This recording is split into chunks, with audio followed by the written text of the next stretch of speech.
friendship that's sort of spans, is maintained over distances. We don't see each other that often of late.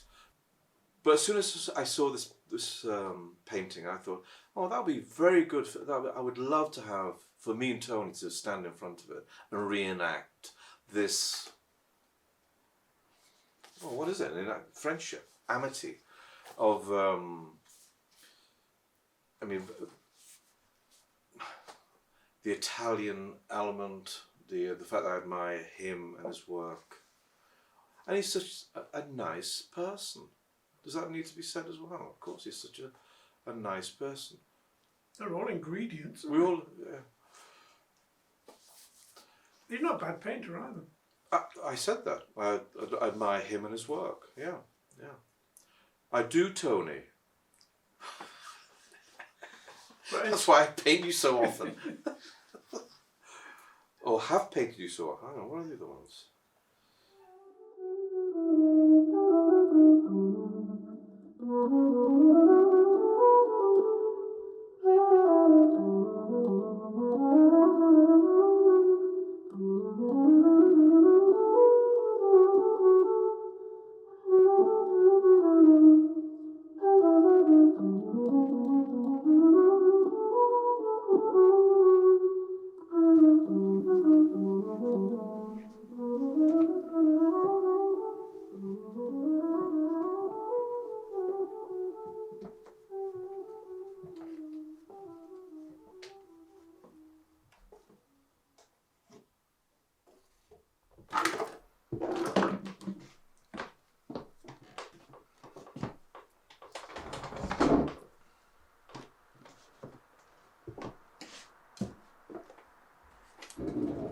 Yes, well, I have an intense admiration for his work and went up to tell him about it when the picture of Coram Fields, I think it was, way back.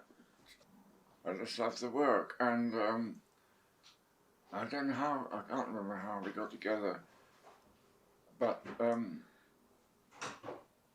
we're very good friends, and we don't speak daily, but I would say sometimes several times a week, how's it going sort of thing, and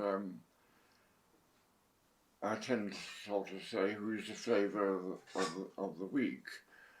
Could be Cezanne, could be Pietro Lorenzetti or Beckman, or because we're very closely, one of our things about the relationship is we like to talk about our favourite painters.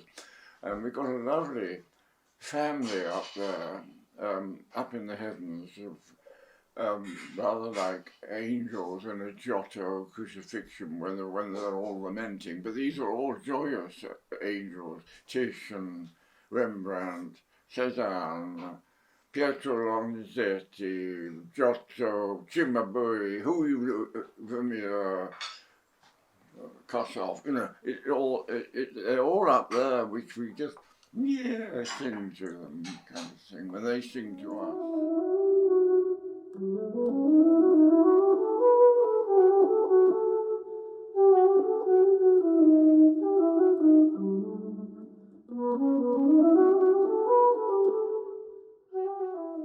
Talking to Michael whilst we were waiting for you, that earlier today, I thought of you in relation to a painting I've been planning for a while. Then, for the record, the image I'm showing is Mr. Cezanne. Okay, it's a painting I did years ago. Very famous image of Cezanne coming out of his door in the same way that Tony is. And I thought I could do that. But anyway, this other painting, which has got nothing to do with that, but that's in the back of my mind, is of a hoarding. A hoarding? Yeah, and it's coloured green. And in front of this hoarding, I don't want to give too much away, is a tree. And in a certain light, the tree casts a shadow over the hoarding. And I thought, for some reason, I haven't worked it out yet, I want to paint it. Because I pass this scene quite often. And it's one of those things where you think, a ready-made subject. And of course, Tony came into mind because you're always painting out there, and you're always complaining about the leaves coming into foliage, or you know that they're not keeping still for you. I'm very resentful of the leaves, and because they're still in the March. I was just getting used to the winter and the lovely hardness and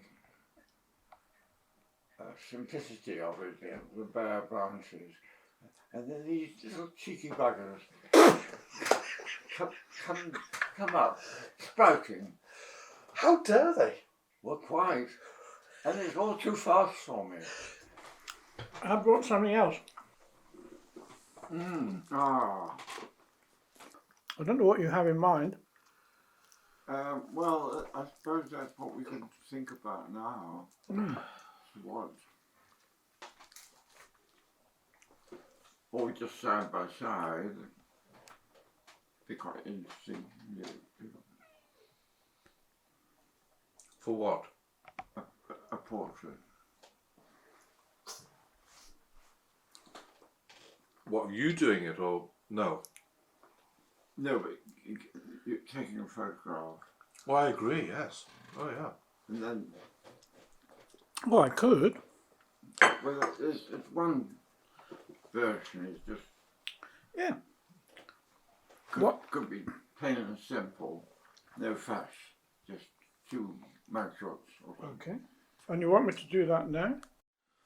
Mamma mia. This, What do you want to do with your hands, Tony? oh, just like this? Okay. Well, because I was doing mimicking, but I don't reason why I shouldn't have my hands out too. No. Perfect. Perfect. Oh, of course. That would be very good. Yeah. You there, be looking over as a sort of. There's a famous painting by Masaccio, I think, of God over. Oh no. God. Looking at this. It's pity having your face is not there, but. That's it. Yeah, that's it. If you could enlarge that, it won't be very small. This has to be the last one. That was flashing it. If that.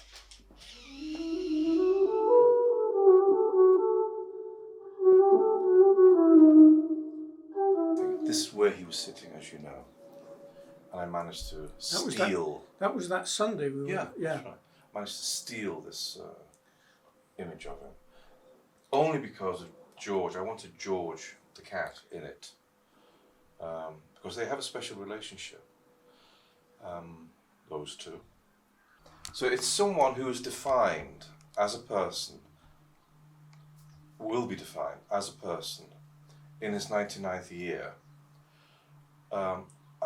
who's devoted his life to painting. That's what it would be. In other words, a portrait of him. That is not random or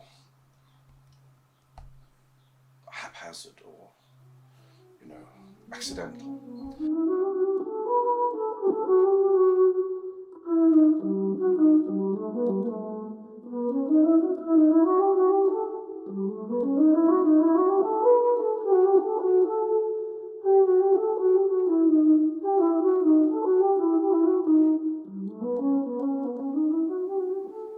Is that a good height, or do you want it up there? Oh. So what I'd like to know is a question I've got to ask, how you transfer the image of the photograph onto the canvas. Well, I think what I said was that it's just a sort of aide-memoire. Okay, so I have a mental image of what I'd like. I have the raw material in front of me, and then I have the canvas. And there's a sort of interaction between all three. So there's no squaring up. I think that's what you're getting at. And again, works in its favour, so it's almost life-size, I suppose. It is. Yeah, which is It's not quite life size, but not quite. it makes you look life size. That's the thing. Well, it does. I mean, what I like about it, Water. I think it's sort of looming out. Hmm. It's right onto the surface, right up here. I think that's what's good about it, really. It's, Well, whereas the older ones we look at are more receding, but this one's coming. yeah. Mm. That's Because you're not one person, are you? You're many people. There's a poem by Wallace Stevens called The Blue Guitar. There's a line I like very much. Things as they are, he says, things as they are, and things as they are on the blue guitar. Things are changed on the blue guitar. So we have the world, and what we do to it is a painting, or the musician makes the music. That's what I think he's getting at. That's not he's getting at. He states it. We change things whilst retaining, you know, the world is seen differently from what we do because of what we do. Sounds terribly arrogant, but it's a fact. Artists I admired in 1990, and this size refers to that. Here's Mr. Beckman. She was my adopted mother. That's wasted.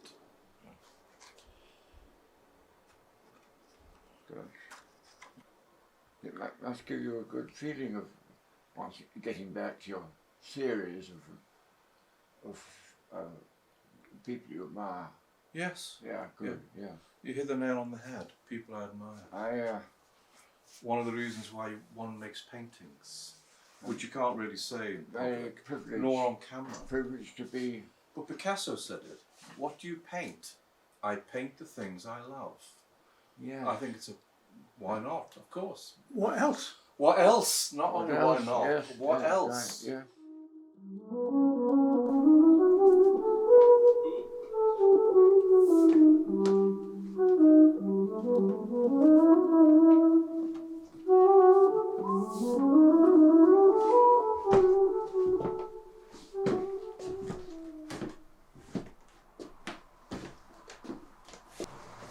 So about 5 days ago, I spent quite a long time on this, and it's been very nice working. I squared it up. This is your photograph, from which I am now diverging from. It would be much better when, as it were, that this is lighter, or that light, and this light is dark in there, so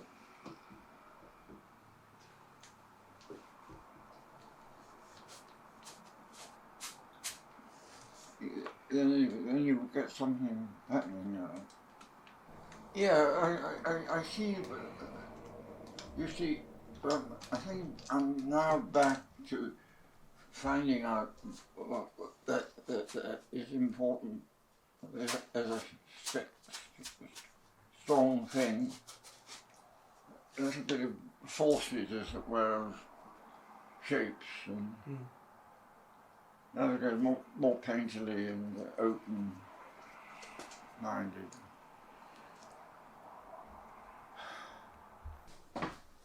Behind. Ah, yes. Sorry. Yeah, that's the one. Sorry, my mistake. You see the hand? Yeah. I think the hand is I think it's I'll put it like that. better to have the hand. Yeah. I've just got to get.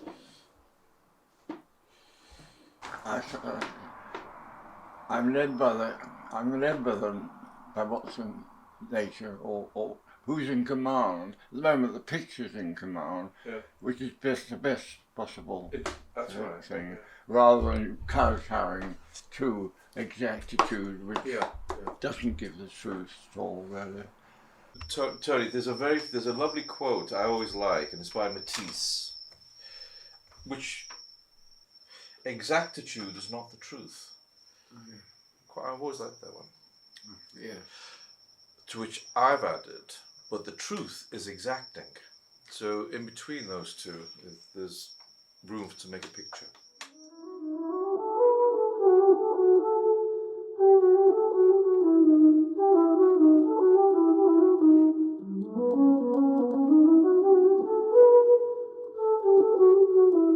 To use a favourite term, which I've always remembered from Ken Kiff, painting as a way of thinking. And this is a way of thinking about Tony. This is where he is. This is his studio inside that door there, or one of his studios. He has one downstairs and, for all I know, one upstairs. So he walks up and down this sort of, this wonderful staircase with this serpentine banister. And it's no mean feat. So yes, this is a way of thinking about him 3 times. But the best of the lot, for me, is what poetry meant to someone like Robert Frost. And he described it like this. He described it like as an ice cube on a hot stove. And here's the wonderful line. Like an ice cube riding on its own melting. That's it. That's what these things are about. You're thinking about a man who's 99, will be 100 next year, still painting, still thinking in his habitat. And I, across town, across London, I'm thinking about that. I'm trying to make images that resonate with that. So it's sort of subliminal portraits, yeah, that's right. Without him being there. Although, of course, there will be images of him, but these are sort of him in absentia, but present.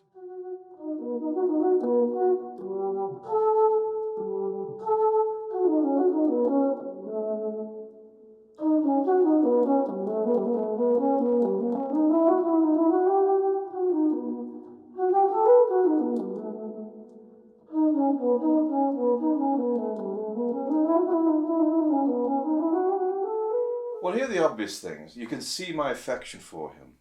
That's obvious, isn't it? How is it made obvious? The halo of light that is his hair. You know, that's an indication of something. Fond and loving, I suppose is the word. An affectionate, a loving portrait of someone who I like a lot, more than, whose work I admire. If you were to look at this and you didn't know anything about Tony Eyton, and the way the thing is made, the way it's configured. Okay, so he's framed. He's in a frame. Yes, it's a door frame, but there's a hint of a picture frame there. How it's been, the grill that he shuts every night to make sure that he's safe and sound in his house. There, those things can be read as a sort of, a frame, not a gold frame, but a frame of some kind, and also the door frame at the top, and the curtain pleats there of light,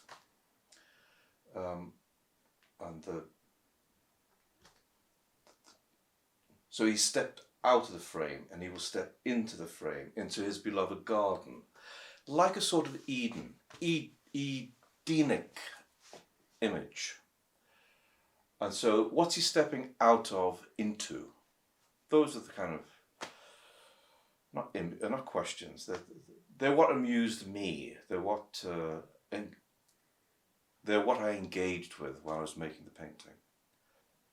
Painting is a thinking activity, as well as a looking and a making. It's mainly a thinking activity. And that's where the mystery of painting is, and why it's so difficult to talk about it.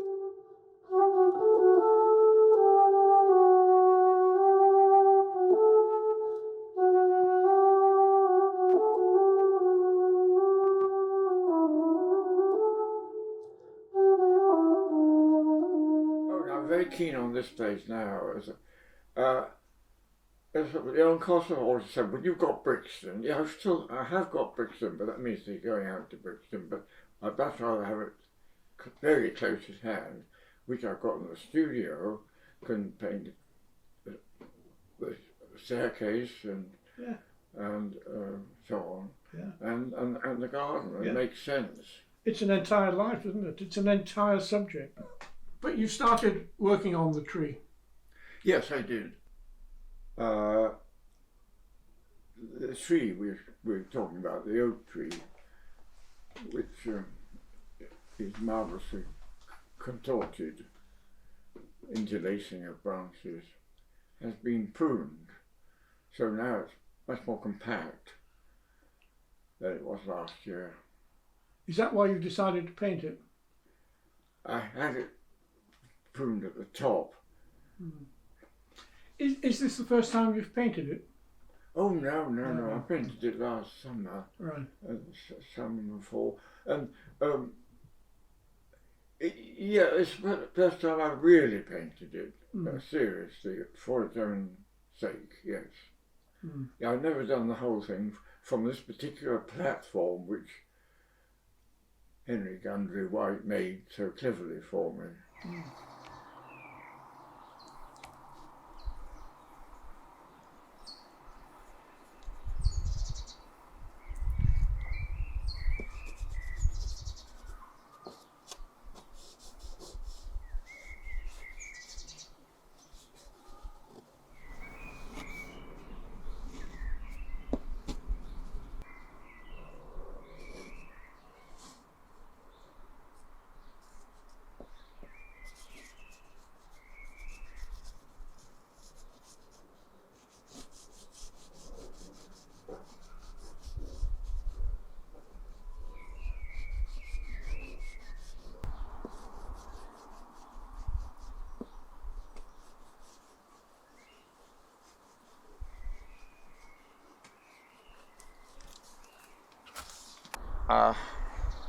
To make that work, I think it has to come right out much wider. Probably like that. And lower. And some of this spanner in the works.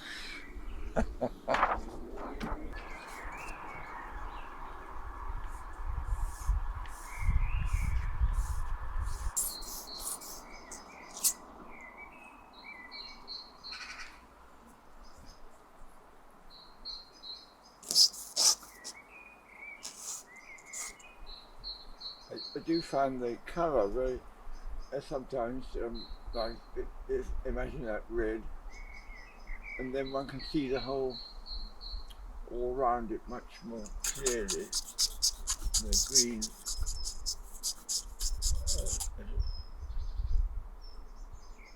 beginning to get a sort of pattern to it.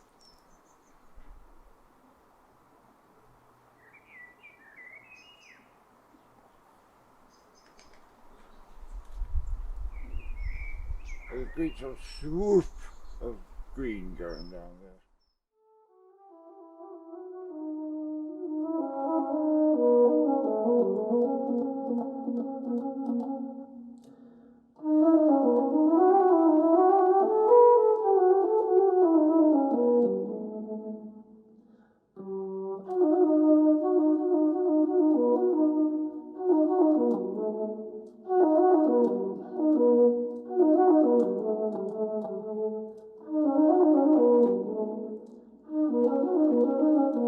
So 4 years ago, I was making images of him. There's at least two, and then several more eventually.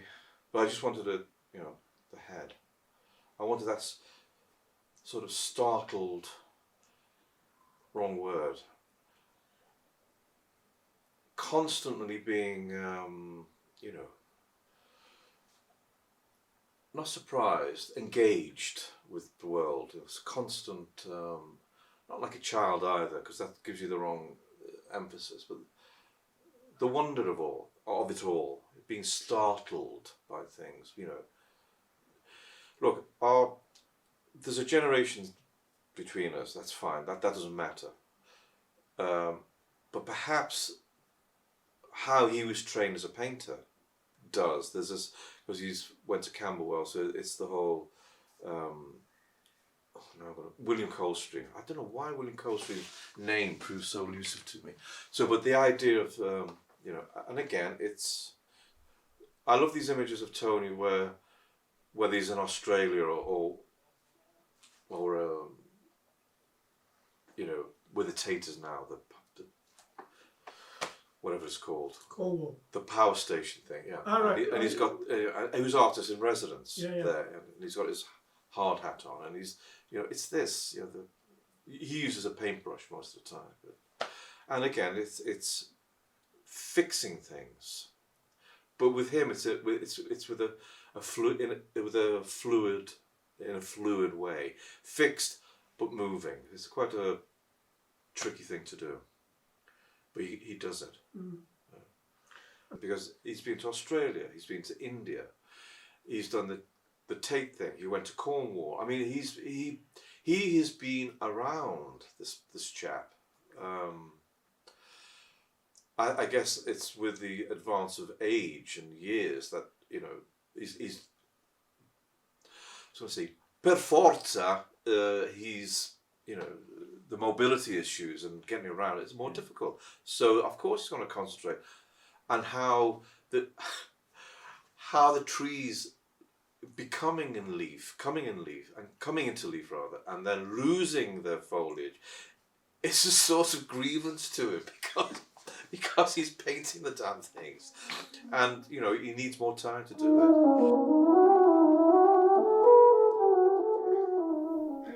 I mean, the complication of that, for instance, I love it. It's like a Sienese, it's very Italian. It could be Ambrogio Lorenzetti. And I haven't had many relationships with painters. Ewan Uglo I was very friends with, looked up to him enormously. Geoffrey Camp partly. But Craigie I didn't know very well. Patrick George was always slightly aloof, although, my gosh, I lived in the same house as him at Lower Marsh. So I could count on my hands the painters I've related to. You're a loner. You're a loner, really. I am, yes. And Arturo is a loner. That's quite true, Michael. That's quite true. We're not group people as such, no. And you picked on this friendship, which is marvellous, and put it together. So of course, you made it endure more, sort of consecrated it. Well, it's rare. Yeah. And when you spot something, I mean, dare one say it, there's a sort of a tenderness that exists between you. Now, that comes from something a great deal more than just an appreciation of each other's paintings. There's a deeper sort of bond, it seems to me, that... Yes, that's a strange thing. One actually cares about him. In a way, love him. And I sort of feel a bit tearful almost just talking about it, really. He's a lovely man. I mean, partly because he's Italian, I think, and I've got I always wanted to be an Italian myself, because having spent 2 years with an Ivy Major scholarship, 2 years in Italy was quite heady stuff, and obviously I took trouble to learn the language, and I just loved all things Italian. They talk about marriage being made of offices, don't they? They do, yeah. And I think it's pretty true, really. I mean, he's extremely ordered. his studio is impeccable. There's not a drop of paint ever touches those tubes. He may have 50 tubes of paint, all with lids on properly, and not a speck of paint has changed the pristine, just out of the shop look. And his palette is like a sheen of glorious ice. No, it's not ice, I mean a surface, not a speck of paint, not a speck of paint on the... Yes, he is. He's very brave, and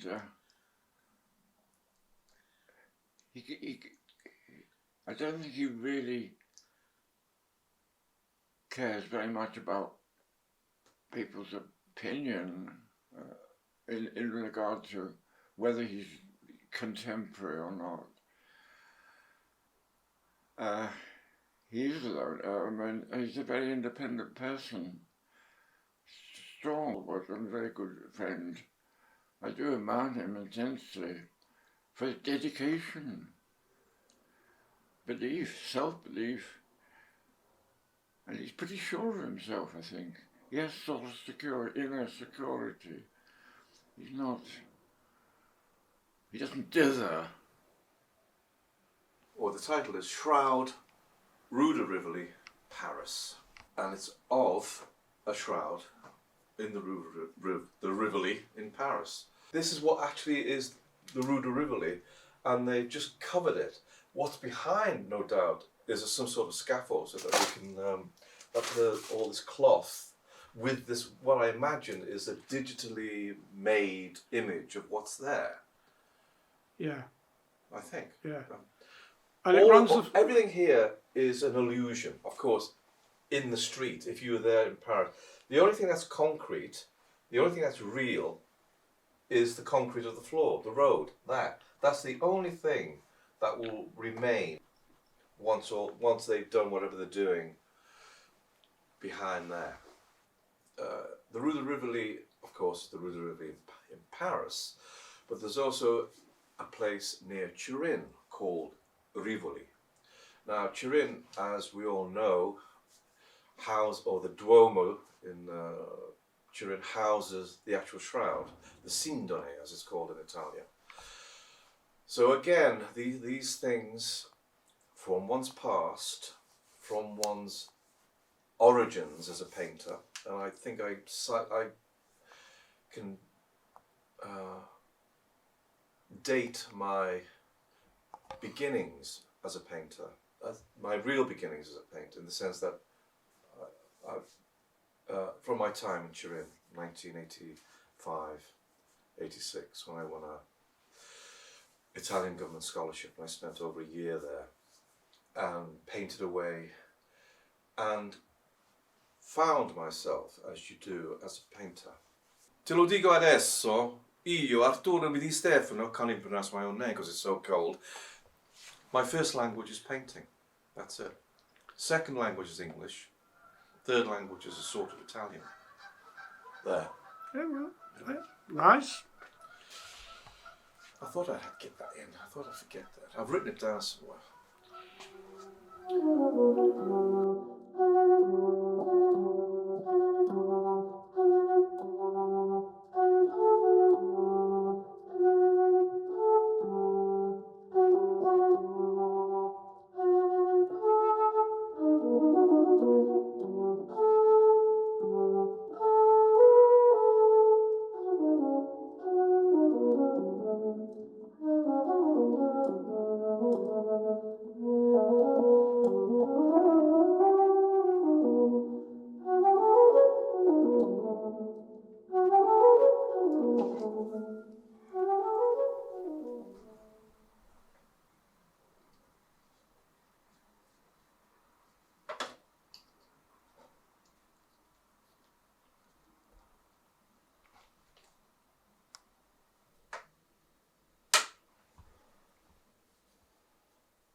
I want to make it an arresting painting, which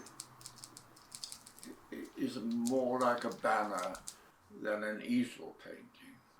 In the banner in the manner of Cimabue or Pietro Lorenzetti, and also a kind of modernity about it, because now it's all a brash word. I would like it a bit brash and confrontational, like an advertisement, really. See, religion in those days was pure advertisement, really. It was telling the people, come to God. It was like this.